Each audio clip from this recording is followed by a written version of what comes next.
Welcome to the English Matura with JB podcast. Today we're diving deep into Charles Dickens' classic, Oliver Twist. I'm your host, Jane, and I'm thrilled to have Professor Thompson, a Dickens scholar, with us. Professor, thanks for joining me. It's my pleasure, Jane. Oliver Twist is a fascinating novel, full of social commentary and compelling characters. Absolutely. For our listeners who might be new to the story, could you give us a quick overview of the plot? Certainly. Oliver Twist tells the story of an orphan born in a workhouse, facing poverty and hardship in 19th century England. He escapes the workhouse, falls in with a gang of pickpockets led by the infamous Fagin, and eventually finds salvation with a kind gentleman named Mr. Brownlow. It's a journey from the depths of society to a hopeful resolution. It's amazing how Dickens captures the plight of the poor, especially children, during that era. The workhouses, the child labor, it's all so bleak. What was Dickens trying to say about society with this novel? Dickens was a social critic, Jane.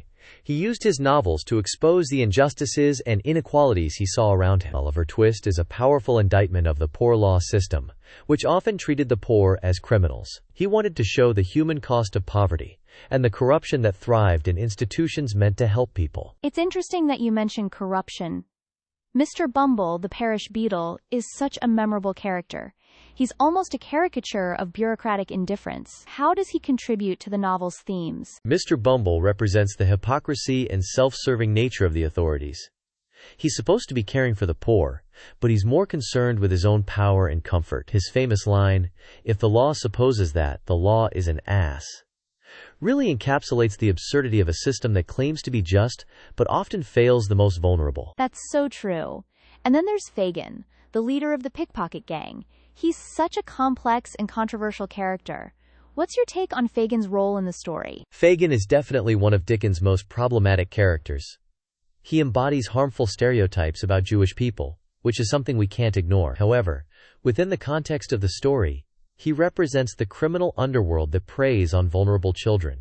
He's a symbol of the moral decay and exploitation that Dickens saw in London's underbelly. It's important to acknowledge those stereotypes and discuss them critically.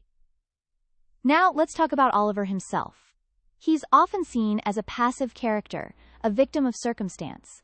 Do you agree with that assessment? Well, it's true that Oliver is largely acted upon by the events around him. He's a child, after all, and he has limited agency.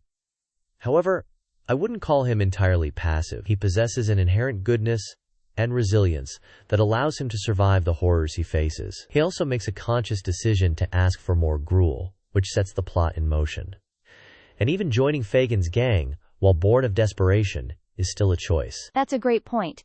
It's his inherent goodness that ultimately saves him, right? Mr. Brownlow and the Maylies see something special in him and offer him a chance at a better life. Exactly. Oliver's story can be seen as a version of the hero's journey, where he ventures into a dark world, faces challenges, and ultimately returns with the power to bestow boons on his fellow man, or at least find a better life for himself. He receives assistance from Mr. Brownlow, Rose Maylie, and even Nancy, who risks her own safety to help him. Speaking of Nancy, she's such a tragic figure.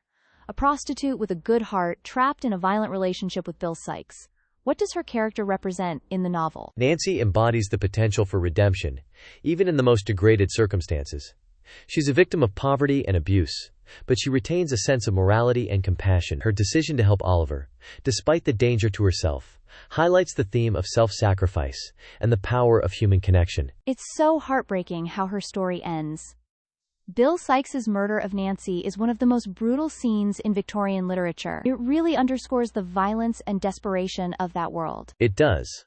Sikes represents the unredeemable evil that exists in society.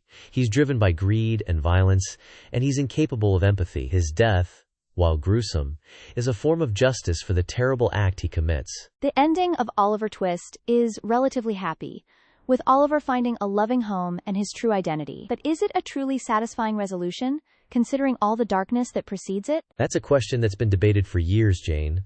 Some critics find the ending too sentimental and unrealistic. However, I think it offers a glimmer of hope in a world that often seems hopeless. It suggests that even in the face of immense suffering, goodness and justice can prevail. That's a hopeful note to end on. Professor Thompson, this has been a fascinating discussion. Before we wrap up, What are the key takeaways you'd like our listeners to remember about Oliver Twist? I'd say that Oliver Twist is a powerful exploration of poverty, injustice, and the resilience of the human spirit. Dickens challenges us to confront the dark side of Victorian society and to consider our own responsibility to care for the vulnerable. While the novel has its flaws, it remains a compelling and important work of literature. Thank you so much, Professor, for sharing your insights with us. And thank you to our listeners for joining us on the English Matura with JB podcast. Until next time, keep reading.